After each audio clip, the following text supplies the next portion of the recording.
बता देना भाई जब शुरू करना हो।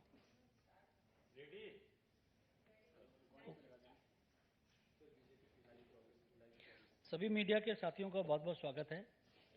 आज हमारे बीच में उत्तर प्रदेश के बहुत ही लोकप्रिय और हमारे पार्टी के वरिष्ठ नेता, हमारे उत्तर प्रदेश के उप मुख्यमंत्री केशव मौर्य जी हैं और आप लोगों को संबोधित करेंगे।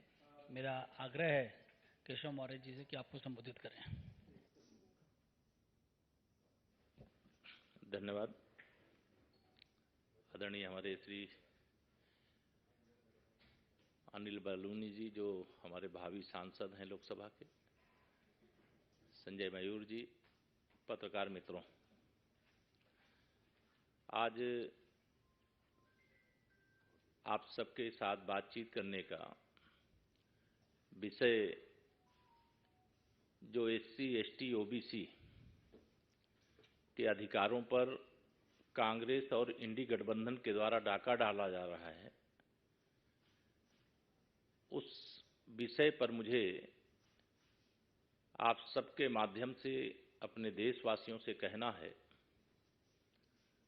कि जिस प्रकार से ओबीसी का आरक्षण छीन करके कर्नाटक के अंदर मुस्लिमों को देने का काम किया गया है, यह ओबीसी के अधिकारों में डाका डालने का प्रयास है। भारतीय जनता पार्टी सदा से सबका साथ सबका विकास की पक्षधर रही है। कांग्रेस का इतिहास सदैव तुष्टीकरण की घटिया और घिनौनी राजनीति से भरा रहा है। जिस प्रकार से कांग्रेसी प्रधानमंत्री श्री मनमोहन सिंह जी ने अपनी जो नेशनल काउंसिल की जो बैठक 9 दिसंबर 2006 को संपन्न हुई थी, उस बैठक में कहा था कि देश के संसाधनों पर पहला हक मुसलमानों का है। यह भारत के संविधान के विरुद्ध था। संविधान निर्माता बाबा साहब भीमराव अंबेडकर सहित संविधान सभा के सभी सदस्यों की भावनाओं के विपरीत था। कांग्रेस की यह जहरीली मानसिकता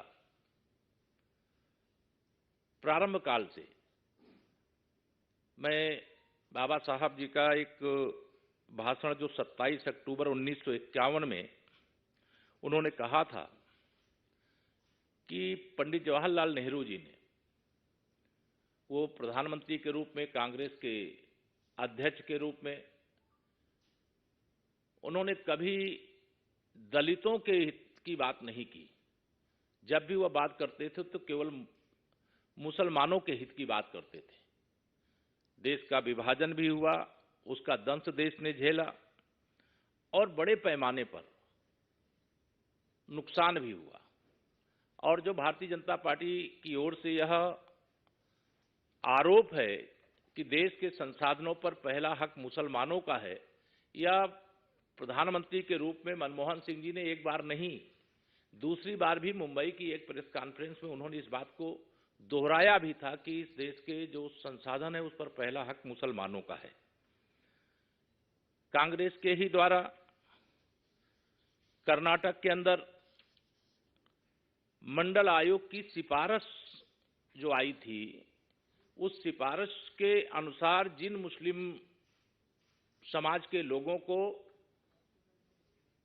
उस सूची में शामिल नहीं किया गया था, उनको भी आरक्षण देने का फैसला कांग्रेस की कर्नाटक सरकार ने किया है।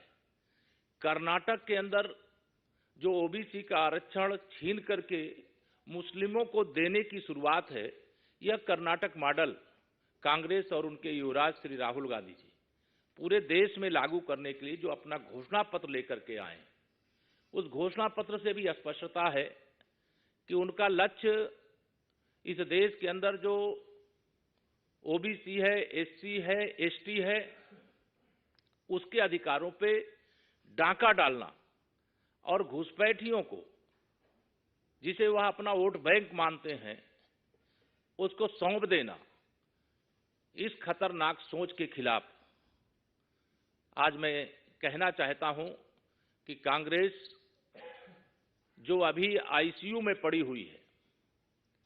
श्री राहुल गांधी जी कहते हैं कि हम देश का एक्सरे कराएंगे और एक्सरे करा करके देश के जो भी संसाधन है, देश की जो संपत्ति है, देश की जो पूंजी है, उसे किसे सौंपेंगे।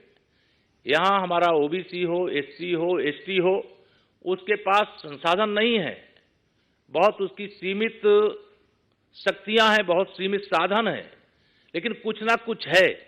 लेकिन जो घुसपैठिए हैं उनके पास यहां पर कुछ नहीं है, और वह जिस प्रकार की साजिश कर रहे हैं, उस साजिश से ये पता चलता है कि कांग्रेस ओबीसी का जो हिस्सा है उसको छीन करके वो मुस्लिमों को देना चाहती है, एससी एसटी के अधिकारों को लूटना चाहती है, उस पर डाका डालना चाहती है।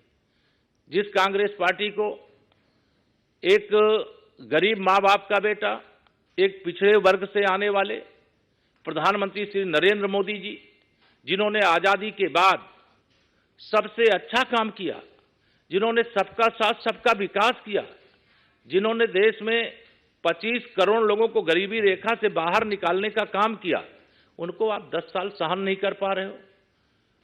हजारों नहीं, मैं कहूं कि लाखों गालियां और अपमान भरे शब्दों का प्रयोग कांग्रेस के छोटे से लेकर के बड़े नेता तक मेरे प्रधानमंत्री श्री नरेंद्र मोदी जी के प्रति किया है।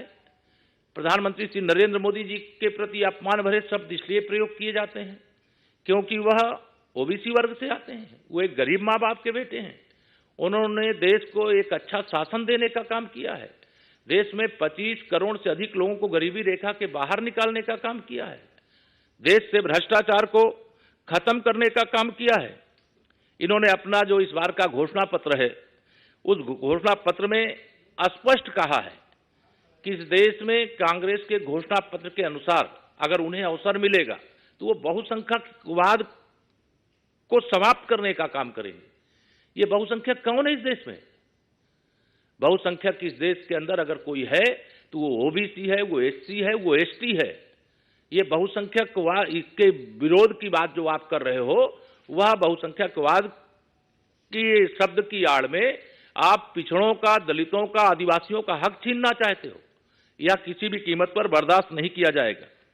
कांग्रेस की इन्हीं साजिशों की सजा 70 साल तक जम्मू कश्मीर के लोगों ने भुगता। वहां जो भी सामाजिक न्याय के अंतर्गत उनको न्याय मिलना चाहिए, जो एससी एसटी ओबीसी को अधिकार मिलना चाहिए, उस अधिकार से वंचित रखने का पाप और काम किसी ने किया है तो वो कांग्रेस पार्टी ने किया है। कांग्रेस ने कहा है कि हम इस देश के अंदर जाति जनगणना कराएंगे, जाति जनगणना करके वो देश का एक्सरे करने का काम करेंगे। मैं कांग्रेस के नेताओं, इंडी गठबंधन के नेताओं और श्री राहुल गांधी जी ये कहना चाहता हूं, तुम एक्सरे कराने की बात कर रहे हो। इस देश का ओबीसी, एससी, एसटी तुम्हारे इस साजिश का एमआरआई कर रहा है। आपने जो इस देश के दलितों, पिछड़ों, आदिवासियों के साथ अन्याय किया है, उनके अधिकारों को लूटने का काम किया है, उसकी सजा आपको 2024 के ही लोकसभा चुनाव में मिलेगी। आपको इसी देश की जनता ने जिस प्रकार से आपके कारनामे थे उसकी सजा देने का काम किया है, और उस सजा का कारण एकमात्र है कि कांग्रेस ने कभी भी जो इस देश का बहुसंख्यक समाज है, एससी, एसटी, ओबीसी, उसकी सदा उपेक्षा किया है। ये कांग्रेस जन्मजात ओबीसी, एससी, एसटी की विरोधी पार्टी है, और इसलिए मैं आज यहां पर यह कहना चाहता हूं कि 2024 के इस लोकसभा चुनाव का जो हिडन एजेंडा है कांग्रेस का, वह एकमात्र है कि किसी भी प्रकार से सत्ता हथिया लो और ओबीसी, एससी, एसटी का अधिकार छीन करके मुसलमानों को सौंप दो, जिससे कि उनका वोट बैंक सदा के लिए मजबूत हो जाए। और यह बात किसी भी कीमत पर देश भी बर्दाश्त नहीं करेगा, पिछड़ा वर्ग भी बर्दाश्त नहीं करेगा, एससी, एसटी भी बर्दाश्त नहीं करेगा, और कांग्रेस को इसका जवाब देना होगा। और जो कांग्रेस के सहयोगी दल हैं, मैं उनको भी कहना चाहता हूं, चाहे वो उत्तर प्रदेश के अंदर हो, चाहे बिहार के अंदर हो, चाहे देश के किसी राज्य के अंदर हो, ये कर्नाटक के अंदर ओबीसी का आरक्षण छीन करके जो मुसलमानों को देने का एक तरह से प्रारंभ किया गया है, इस पर वह मौन क्यों है, इस पर वह जवाब दें और उनको जवाब देना पड़ेगा, उनको हिसाब देना पड़ेगा। और अगर इस पर उन्होंने अपनी स्पष्ट राय नहीं रखी, अपना स्पष्ट विचार नहीं रखा, तो उन राज्यों के अंदर वहां का भी ओबीसी, एससी, एसटी उनसे हिसाब चुकता करेगा, कमल खिला करके हिसाब चुकता करेगा। तीसरी बार माननीय नरेंद्र मोदी जी को प्रधानमंत्री बनाकर हिसाब चुकता करेगा। जी बहुत बहुत धन्यवाद। प्रज्ञा प्रज्ञा सर, एक तो सुप्रीम कोर्ट से बहुत बड़ा डिसीजन आया है कि वीवीपैट नहीं, जो कह रहे थे बेसिकली पेपर बैलेट करें, उसको मना कर दिया गया। अपोजिशन के लिए एक तरीके से सेटबैक है। सुप्रीम कोर्ट ने कहा हमें ईवीएम पे पूरा विश्वास है, पर कुछ निर्देश भी दिए हैं कि कैसे और इंश्योर करें कि इसको पारदर्शिता से करें, और अगर किसी की डिमांड है, अगर कोई रनर अप है, उसकी 5% की अगर 3 पेटियों की वोटिंग आप देख सकते हैं तो वो करा सकते हैं। इस तरीके से देखिए, देश की सर्वोच्च अदालत का फैसला है, सबको उसका सम्मान करना चाहिए। और आज का चूंकि विषय मेरा जो था, मैं पिछड़े वर्ग से आता हूं, मेरे प्रधानमंत्री जी पिछड़े वर्ग से आते हैं।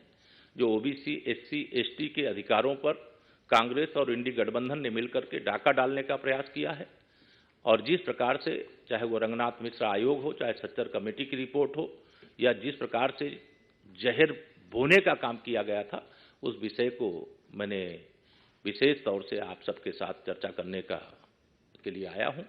और कोई इस संबंध में सवाल हो तो अच्छा रहेगा। बाकी देश की सर्वोच्च अदालत का जो फैसला है उसका स्वागत है, सबको उसका सम्मान करना चाहिए। कर्नाटक में देखने को मिला है कि 930 आरक्षित टोटल सीट था, उसमें से 150 सीट आरक्षित कर दिया गया है मेडिकल में पीजी की सीट। तो ये लगभग 16% मुस्लिम को आरक्षण दिया गया है, जबकि 4 मुस्लिम के लिए आरक्षण। तो इस तरह का मॉडल क्या आपको लगता है कि कांग्रेस आगे पूरे देश? ये कांग्रेस का कर्नाटक मॉडल वह पूरे हिंदुस्तान में लागू करना चाहते हैं। 4% भी क्यों? देश का संविधान धर्म के आधार पर आरक्षण देने के खिलाफ है, और धर्म के आधार पर आरक्षण देना और वोट बैंक को जुटाना, ये कांग्रेस का जो कुत्सित प्रयास है, जो जहरीला प्रयास है, और जो ओबीसी के, एससी, एसटी के पीठ में भी खंजर भोंकना और पेट में भी खंजर भोंकना, ये कांग्रेस का कारनामा है, काम है। इसका जनता हिसाब करेगी, और इसका कांग्रेस को और उसके जितने भी साथी दल हैं उनको जवाब देना पड़ेगा। धन्यवाद।